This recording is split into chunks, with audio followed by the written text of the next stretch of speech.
À la une ce vendredi, le plaidoyer des employés de maisons de Côte d'Ivoire. Ces travailleurs et travailleuses domestiques souhaitent que leur travail soit considéré comme décent et qu'il soit valorisé. Désormais, un site internet dédié à la demande du permis de construire en Côte d'Ivoire. Le ministre de la Construction et de l'Urbanisme, Mamadou Sangafoa, a procédé jeudi à son ouverture. C'est un portail qui devra permettre l'accélération de la procédure de traitement de l'acte. Et puis hors de chez nous, le silence face aux agressions sexuelles des enfants palestiniens. Également dans l'actualité, notez qu'à Gaza, le viol d'un enfant peut conduire à la peine de mort. Pourtant, les parents gardent encore le silence face à ce drame. Voilà pour les titres. Madame, Monsieur, bonsoir et bienvenue dans ce journal. On démarre tout de suite avec le plaidoyer des employés de maisons de Côte d'Ivoire. Ces travailleurs et travailleuses domestiques décidés à défendre leurs droits engagent le combat. Ils souhaitent que leur travail soit considéré comme décent et qu'il soit valorisé. Pour porter donc à l'attention du grand public leur combat, eh bien, ils brandissent la convention numéro 189 de l'Organisation internationale du travail. Convention adoptée le 16 juin 2011. Nous y reviendrons dans nos prochaines éditions. Il existe désormais un site internet dédié à la demande du permis de construire en Côte d'Ivoire. Le ministre de la Construction et de l'Urbanisme, Mamadou Sangafoa, a procédé jeudi à son ouverture. C'est un portail qui devra permettre l'accélération de la procédure de traitement et de délivrance de l'acte. Hervé Blé. Les procédures pour l'obtention du permis de construire se modernisent et se simplifient. Les constructeurs de bâtiments peuvent désormais transmettre leur dossier au guichet unique du permis de construire via une adresse web. Le site www.construction.gouv.ci ou www.ministère-construction.ci, ici affiché, est dédié à la demande du permis de construire et va accélérer la procédure de traitement et de délivrance de l'acte. Il suffira donc au requérant qui n'est plus obligé de se déplacer jusqu'au GIUPC de réunir l'ensemble des pièces constitutives du dossier, de les numériser et de les transmettre via le site web ici affiché.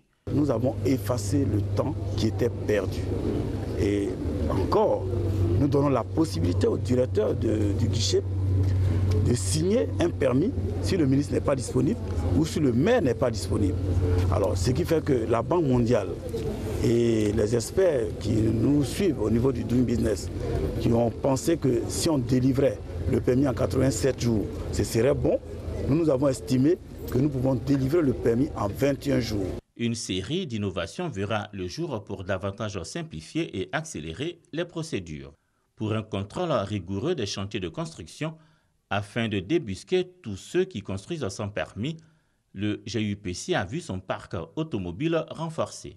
Ouvert depuis le 3 mai dernier, le guichet unique du permis de construire a instruit 529 demandes de visa et 48 demandes de permis de construire, avec un délai moyen de traitement de 15 jours s'agissant du permis de construire. Voilà, désormais donc un nouveau site pour la demande du permis de construire et vous l'avez certainement rectifié par vous-même. Il s'agissait du ministre de la Construction, Mamadou Sangafoa, qui ouvrait donc ce site. Des agents de la mission des Nations Unies en Côte d'Ivoire sont en grève. Hier jeudi, ils ont manifesté devant les locaux de l'ONUCI à Abidjan, réclamant une indemnité de départ avant donc la fermeture de la mission onusienne prévue pour 2017. Le ministre d'État, ministre de l'Intérieur, a dépêché une équipe sur place pour s'enquérir de la situation. Compte rendu, Serge Collier. Depuis quelques jours, ils expriment leur mécontentement. Le personnel civil local de l'ONUCI, l'opération des Nations Unies en Côte d'Ivoire, réclame des indemnités de départ avant la fermeture de la mission de l'institution annoncée pour 2017. Quand vous signez un contrat avec l'ONUCI, le contrat stipule que, à la fin de votre contrat, si vous ne recevez pas de préavis de notification, le contrat s'arrête. On est dans un cas de compression d'effectifs, donc il n'y aura plus d'employés. On nous dit dans les textes, dans la 2284, que la décision a été prise par le secrétaire général. Donc, ce qui est conforme à l'article 9.6, qui dit que donc, dès lors où nous sommes dans un cas de cessation d'activité dont l'initiative émane du secrétaire général et qui concerne la suppression de postes, la composition d'effectifs, on est bel et bien dans un cas de licenciement qui ouvre droit à un paiement d'indemnité. Dépêché sur les lieux par le ministre d'État Ahmed Bakayoko, le directeur des affaires politiques du ministère d'État, ministère de l'Intérieur et de la Sécurité, Claude Saï, a échangé avec les manifestants. Il a promis une rencontre avec le ministre d'État en vue de faire le point de la situation et œuvrer au retour du calme et de la sérénité au sein de la mission des Nations Unies en Côte d'Ivoire. Notons que c'est la résolution 2284 adoptée à l'unanimité par le Conseil de sécurité des Nations Unies le 28 avril 2016 qui a décidé que le mandat de l'opération des Nations Unies en Côte d'Ivoire prendra fin le 30 juin 2017. Le processus de réduction du personnel civil, militaire et de police de l'ONUCI se poursuivra jusqu'au 30 avril 2017, date à laquelle l'ONUCI cessera toutes ses activités opérationnelles en Côte d'Ivoire. Voilà, c'est un reportage signé Serge Coléa et je vous propose à présent d'écouter la réaction de la porte-parole de l'ONUCI.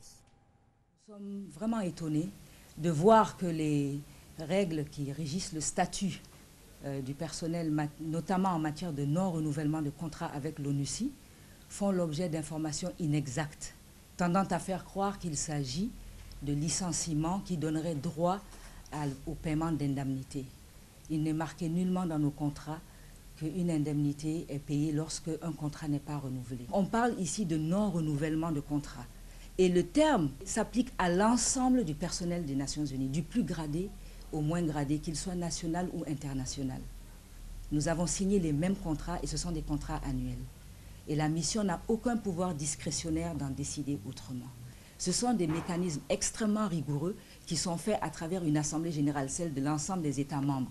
Donc, comme les résolutions ont progressivement réduit les activités de la mission parce que la situation se normalise en Côte d'Ivoire, ils ont reconnu les efforts de la Côte d'Ivoire vers une paix et une stabilité durable. En conséquence, les activités de la mission s'est réduit parce que les résolutions ont réduit nos activités avec un impact sur le personnel direct et sur le budget. En 2014, nous avons réduit de 141 postes.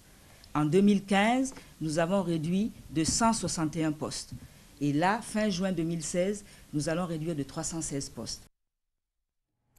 Dans l'actualité également, cet atelier qui a réuni les acteurs de la santé à l'espace CRAE-UEMOA au plateau, atelier de validation du document de la politique nationale d'amélioration de la qualité des soins et des services de santé en Côte d'Ivoire, un document qui, selon le ministre de la Santé, Raymond Goudou-Kofi, traduit la volonté de son département de s'inscrire dans la démarche qualité pour le mieux-être des patients. Nous parlons également entrepreneuriat dans ce journal. Entreprendre, tu peux le faire, j'en suis la preuve. C'est une initiative de jeunes Ivoiriens qui veulent partager leur expérience avec leurs pairs. Une autre action pour inculquer à la jeunesse ivoirienne l'esprit d'entrepreneuriat. Noël Niagno. Après le slogan « Tu as un projet, j'ai de l'argent, entreprenons ensemble » de la CGC Academy, puis la formation Entreprendre avec 0 francs de la FAFED, voici, entreprendre, tu peux le faire, j'en suis la preuve, le Young Entrepreneur, avec l'appui de la Banque mondiale. Singularité de cette dernière action, des jeunes qui se mettent au service des autres avec une conscience aiguë des limites des pouvoirs publics, mais aussi du retour sur investissement de l'État. L'État a beaucoup investi sur moi et pour moi, il faut faire une sorte de retour aux autres. Parce que étant un modèle, étant une personne jeune, il faut faire une sorte de retour aux autres. Donc c'est une grosse gratification pour moi. Et puis il faut trouver aussi le modèle de rendre service aux autres en gagnant de l'argent. Les jeunes aspirent de plus en plus à l'entrepreneuriat, mais ils sont confrontés à un terrain institutionnel qui est plus ou moins hostile. Mais c'est dire, au-delà de ce terrain institutionnel hostile, il y a des jeunes qui sont capables de créer quelque chose, de créer de la richesse. Parce qu'en réalité, ils ont compris que l'entrepreneuriat, ce n'est pas s'enrichir, mais c'est de répondre à un besoin. Fort de cet ensemble d'éléments, les jeunes du Young Entrepreneur ont mis face à face des jeunes et des exemples de réussite en entrepreneuriat. Ibrahim Konaté, lauréat du CGC Academy 2016, Barbosa David, Léon Sano et Eugénie Pochiadon. Leur dénominateur commun dans les réussites respectives, une vision. L'objectif, c'est de dire aux jeunes aujourd'hui qu'on peut entreprendre maintenant, sans avoir besoin de financement. On peut entreprendre avec les moyens de bord. Avant de me lancer, l'argent est venu en dernière position. La première des choses, il faudrait trouver le projet. Trouver le projet, ensuite trouver un projet passionnant, ensuite avoir une équipe qui partage la vision et une bonne structuration de la stratégie de développement du marché. Voilà qui a corrigé l'approche entrepreneuriale des participants à cette rencontre. Je retiens que pour entreprendre, il faut oser. Je retiens que pour entreprendre, il faut avoir un rêve, une vision. Je retiens que pour entreprendre, il faut vouloir être au service des autres. Et c'est surtout ces différentes choses-là qui me motivent plus tard à entreprendre. Le directeur des opérations de la Banque mondiale imagine un avenir prometteur pour la jeunesse ivoirienne. La jeunesse, c'est l'avenir d'un pays. Et la Banque mondiale, nous sommes là vraiment. Nous sommes très heureux pour les appuyer. Doit-on affirmer que la mayonnaise a pris? Attendons de voir, parce qu'une hirondelle ne fait pas le printemps, mais l'annonce tout simplement. Vous l'avez dit, Noël Niagno. Chose promise, chose due, la Miss Côte d'Ivoire 2016 a reçu les clés de sa voiture, une voiture de type 4x4 pour Esther Memel, pour lui permettre donc de vaquer à ses occupations, des actions humanitaires, entre autres. C'est sous le projecteur des photographes et caméramans que Esther Memel, Miss Côte d'Ivoire 2016, reçoit son véhicule. Visiblement heureuse de recevoir les clés, elle promet en faire bon usage. C'est un honneur pour nous, les 5 lauréates, plutôt 4 aujourd'hui, d'être en votre présence et merci beaucoup à l'équipe pour l'authenticité de cet acte. Merci pour ce cadeau. Une voiture de fonction pour la Miss et ses dauphines pour une durée d'1 an. Dès la fin de leur mandat, le véhicule reviendra définitivement à Esther Memel, Miss Côte d'Ivoire 2016. Je dirais merci aux parents qui nous ont fait confiance en nous confiant leurs enfants, à tout le personnel de Tractafrique et particulièrement vraiment à Mme Amélie Conan qui a fait des mains et des pieds pour que ce partenariat ait lieu. Le partenaire n'a pas manqué de féliciter la Miss Côte d'Ivoire 2016 et le Comici qui célèbre également ses 20 années d'existence cette année. J'adresse mes sincères félicitations à mademoiselle Esther Memel, représentante de la région du Bélier. Votre beauté hors pair et votre assurance ont été des atouts indéniables pour remporter ce titre tant convoité. Nous avons l'immense plaisir aujourd'hui de vous offrir un magnifique véhicule. Élue le 4 juin dernier, la nouvelle reine de la beauté ivoirienne est étudiante en 3e année d'études supérieures en commerce option assurance à l'Institut national Félix Houphouët-Boigny de Yamoussoukro. Voilà, c'est un reportage de Malika Koulibaly commenté par Konaté Moussa. La 26e journée de l'enfant africain est célébrée tous les 16 juin, donc elle a été célébrée hier. C'est une journée instituée depuis 1991 par l'Organisation de l'Unité africaine en souvenir des enfants de Soweto tués lors d'une marche pour leurs droits.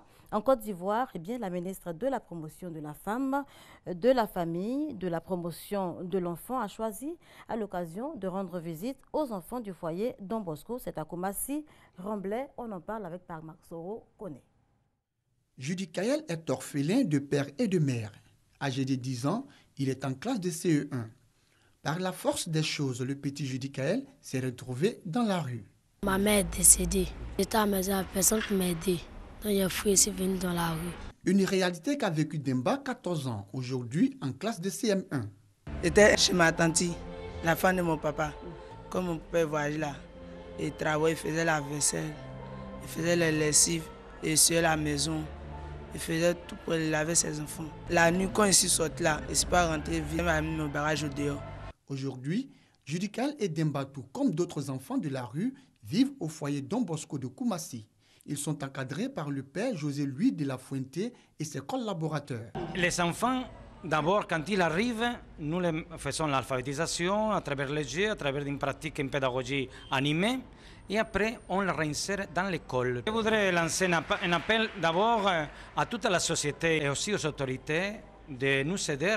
Un message bien reçu par la ministre de la Promotion de la Femme, de la Famille et de la Protection de l'Enfant, Euphrasie Kwasi Yao, qui est allé leur rendre visite les mains chargées du riz, des pâtes alimentaires, de l'huile, du sucre, des kits hygiéniques, entre autres, leur ont été offerts. Chaque jour, il y a des enfants qu'ils accueillent.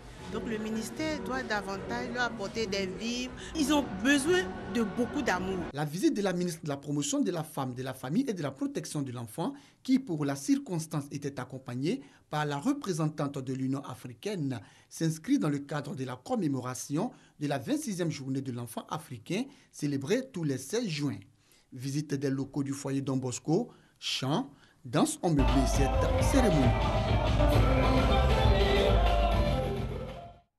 Et on évoque pour terminer et en image ce sujet très peu reluisant, le silence face aux agressions sexuelles des enfants palestiniens. À Gaza, le viol d'un enfant peut conduire à la peine de mort. Encore faut-il le dénoncer.